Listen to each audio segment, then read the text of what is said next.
আসসালামু আলাইকুম। প্যারাডক্স ম্যাথে আমি শরীফুদ্দিন রনি আপনাদের সবাইকে স্বাগতম জানাচ্ছি। তো আমরা ধীরে ধীরে মোটামুটিভাবে আপনাদের শুধুমাত্র জ্যামিতির পার্টটা এবং পরিসংখ্যান পার্টটা ব্যতীত সবগুলো অধ্যায়ই ক্লাস দেওয়া আছে, তবে পঞ্চম অধ্যায়টা বাকি ছিল। তো পঞ্চম অধ্যায়ের উপর আজকে ছোট্ট একটা ক্লাস নিয়ে হাজির হয়েছি। তো পঞ্চম অধ্যায়টা হচ্ছে কি এক চলক বিশিষ্ট সমীকরণ। তো এই অধ্যায়ের মধ্যে সমীকরণ এবং অভেদ নিয়ে কিছু কথা বলা হয়েছে। তো আপনারা একটু মনে রাখবেন যে সমীকরণগুলোতে সাধারণত কি হয়, একটা ফিক্সড একটা ভ্যালু আসবে যে x = 2 অথবা 3 বা x = 4 5 এমন একটা ভ্যালু আসবে।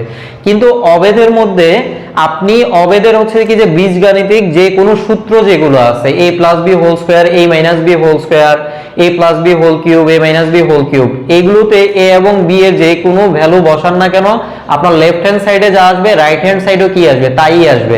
অর্থাৎ অসংখ্য মানের জন্য একটা অভেদ সত্য হতে পারে, কিন্তু সমীকরণ শুধুমাত্র একটা অথবা দুইটা ভ্যালুর জন্য কি হতে পারে, সত্য হতে পারে ভ্যালুটা। তো এই দুইটার মাঝে সাইনেরও একটা পার্থক্য আছে। সাইনের পার্থক্যটা হচ্ছে কি, আপনি সমীকরণের ক্ষেত্রে ইকুয়াল লিখতে পারেন, আর অভেদের ক্ষেত্রে আপনাকে লিখতে হবে কি, এই যে তিনটা ইকুয়াল দিয়ে অভেদ সাইনটা ব্যবহার করতে হবে আপনাকে, ঠিক আছে? তো আসলে এটা ক্লিয়ার করার মতো ক্লাস না, আমি জাস্ট একটা বা দুইটা ম্যাথ দেখানোর জন্য মূলত এখানে করেছি। এক্স এর ভ্যালু নির্ণয় করা এই অধ্যায়ের মূল কাজ থাকে এটা, এবং এই সমীকরণের সাহায্যে সাধারণত আপনাদের যে বাস্তব ভিত্তিক সমস্যার সমাধান থাকে সেগুলো করতে হয়। তো আমি আর কথা বলছি না, দেখেন আপনাদেরকে একটা সমাধান নির্ণয় করার জন্য একটা ম্যাথ করাচ্ছি যে সমাধান করো। এই ম্যাথটার একটাই tricks, x - a/b plus x - b/a plus x - 3a - 3b/a plus b = 0। এটা থেকে x এর ভ্যালুটা নির্ণয় করতে হবে। স্যার এখানে দেখেন যে কি যে কোনো একটা প্রসেসে আপনি প্রত্যেকটার লবকে সেম করতে পারেন কিনা সেই জিনিসটাকে আপনি এখানে ফোকাস করবেন, যে কোনো একটা প্রসেসে, ঠিক আছে? অর্থাৎ দেখেন এখানে যদি আমি -1 দেই তাহলে কি আসবে, x - a - b। এখানে যদি -1 দেই x - b - a অর্থাৎ a - b, আর এখানে যদি +2 করি তাহলে দেখেন 2a + 2b -a - b থাকতেছে, ঠিক আছে? সেই জন্য আমি এখানে একটা কাজ করে নিচ্ছি, লক্ষ্য করে দেখেন x - a/b -1 plus x - b/a -1 plus x - 3a - 3b a plus b। আবার মনে হয় সেই পুরাতন রূপে গেলাম, ঠিক আছে? লেখা বাঁকা হচ্ছে, +2 = 0। তো লক্ষ্য করে দেখেন আপনাদেরকে একটা কথা বলা আছে কি যে সমীকরণের উভয় পাশের মধ্যে যোগ করা। স্যার এটা কিন্তু উভয় পাশের কোনো কাজ করি নাই, লক্ষ্য করে একটু দেখেন তো, -1 -1 -2 এবং +2 ইকুয়াল কি আসবে, 0 আসবে, ঠিক আছে? তাহলে যদি 0 আসে, এই পাশে যদি 0 প্লাস করেন, ওই পাশে 0 প্লাস করলে কি হবে, শূন্যই তো থাকবে। সেই জন্য আর আমি কি করি নাই, ডান পাশটাতে কোনো কাজ করি নাই। তো এখন দেখেন এখান থেকে আমরা কি করি, লসাগু করে দেই।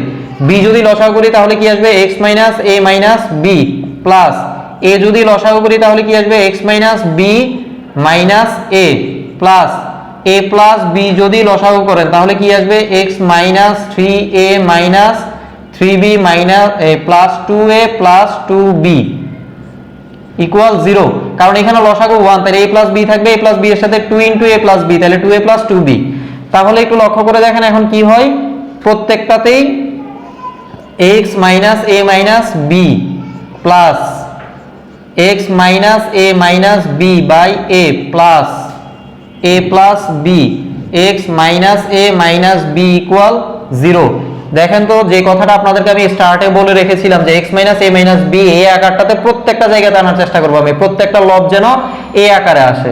তো এখন দেখেন কি হয়, এই জায়গাতে আমি যদি এখান থেকে x - a - b কমন নিয়ে নেই তাহলে কি থাকবে, 1/b plus 1/a plus 1/a plus b equal 0। তো দেখেন এখানে 1/b 1/a 1/a plus b, এই যে এই অংশটাতে আপনারা হয় অথবা দিয়ে করবেন। তাহলে এই রাশিটা কি আছে, x বর্জিত রাশি। x বর্জিত রাশির ভ্যালু কখনোই 0 হবে না, x বর্জিত রাশির ভ্যালু কখনোই 0 হবে না। এটা ইকুয়াল নট সমান হতে পারে না, এই জিনিসটা 0 সমান হতে পারে না। তো সেই ক্ষেত্রে দেখেন যে কি যে অতএব x ইকুয়াল অবশ্যই কি আসবে আপনার, a প্লাস b, এবং সাইড নোটে আপনি কি দিতে পারেন, 1/b plus 1/a plus 1/a plus b x বর্জিত রাশি হয়, এক্স বর্জিত রাশি হয়, তাহলে এটা কখনোই কি হতে পারে না, ডাজন্ট ইকুয়ালস টু 0। ঠিক আছে, এটা ইকুয়াল কখনোই কি হতে পারবে না, 0 হতে পারবে না। তো এটা সমাধান হচ্ছে কি x equal a plus B. তো এছাড়াও দেখেন মানে এই প্রশ্নটা একটু গুরুত্বপূর্ণ বা নরমাল সমাধানগুলো আপনারা পারেন। তো এছাড়াও এখান থেকে আরো কিছু প্রশ্ন থাকে, যেমন ধরেন সমাধান সেট নির্ণয় করো। তো আমি একটা সমাধান সেট নির্ণয় করে আপনাদেরকে দেখাচ্ছি। এটা সমাধান সেটের ক্ষেত্রে একটা কথা আমি আপনাদেরকে বলে দিচ্ছি যে x এর যে ভ্যালুটা বের হবে, ওই x এর ভ্যালুটাকে অবশ্যই আপনাকে কি করতে হবে, চেক দিতে হবে। তো দেখেন সমাধান সেট নির্ণয় করার জন্য সমাধান সেট, সমাধান সেট নির্ণয় করার জন্য আমি একটা ম্যাথ চুজ করে রেখেছি, 5x minus 5/2 plus 2 equal 1। Maybe একটু দাঁড়ান আমি প্রশ্নটা দেখে নিই। Root 5x minus 5/2, root 5x minus 5/2 plus 2 equal 1। অবশ্যই মনে রাখবেন সমাধান সেট নির্ণয় করতে বললে আপনি কি করবেন, শুদ্ধি পরীক্ষা করবেন। স্যার শুদ্ধি পরীক্ষা মানে কি? শুদ্ধি পরীক্ষাটা হচ্ছে কি আপনার যে আপনাকে লেফট হ্যান্ড সাইডের মধ্যে যে এক্সটা আছে সেই এক্স এর ভ্যালুটা বসানোর পরে অবশ্যই রাইট হ্যান্ড সাইডটাকে যা আছে সেই ভ্যালুটা সমান আসছে কিনা সেটার দিকে একটু লক্ষ্য রাখতে হবে আপনাকে। তো দেখেন আমি এখান থেকে নরমালি সমাধান করার চেষ্টা করতেছি, বা root 5x minus 5/2 equal 1 minus 2, বা রুট 5x মাইনাস 5/2 ইকুয়াল -1। তাহলে এখন আপনি কি করতে পারেন, এই রুটটাকে উঠাইতে হবে আপনাকে। তাহলে এখন কি করে দিতে পারেন, বর্গ করে দিতে পারেন। তাহলে যদি বর্গ করি তাহলে কি হবে, 5x মাইনাস 5/2 ইকুয়াল 1।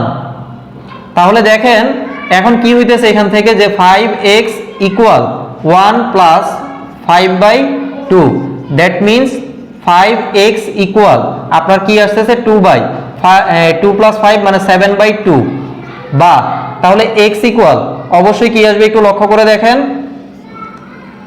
আপনার আসবে 35/2। ঠিক আছে, এটা তো এখানে ভাগ করবেন, ভাগ করলে 35/2 আসবে না, সরি 10/7 আসবে।